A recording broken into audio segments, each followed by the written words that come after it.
ప్రభునందు ప్రియులైన మీకందరికీ యేసుక్రీస్తు ప్రభువారి నామములో శుభవందనాలు తెలియజేస్తూ ఉన్నాం. ఎడారిలో సెలయేలు అనే ఈ దిన ధ్యానము కొరకై స్వాగతం. జూన్ 23.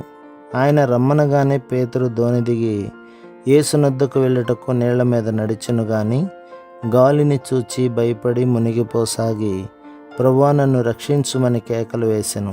మత్తయి సువార్త 14:29-30 వచనాలు. జాన్ బన్నీన్ అంటాడు, పేతురుకి సందేహాలున్నప్పటికీ కాస్తంత విశ్వాసం కూడా ఉంది.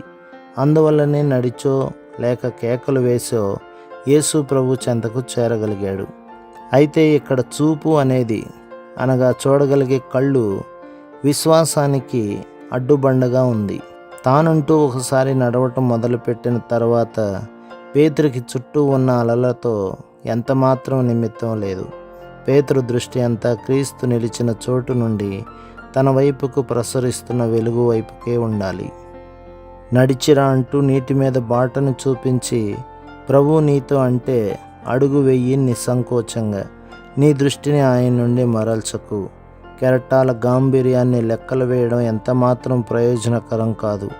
గాలి వేగాన్ని అంచనా వేయడం వల్ల ఫలితం శూన్యం. ప్రమాదం ఎలాంటిది అన్న విషయాన్ని బేరీజు వేయడం అంటే దానికి దాసోహం అవడమే. కష్టాల వడగళ్ల వాన కురుస్తున్నప్పుడు నిదానించి చూడడం అంటే కోరి తల బద్దలు కొట్టుకొనడమే.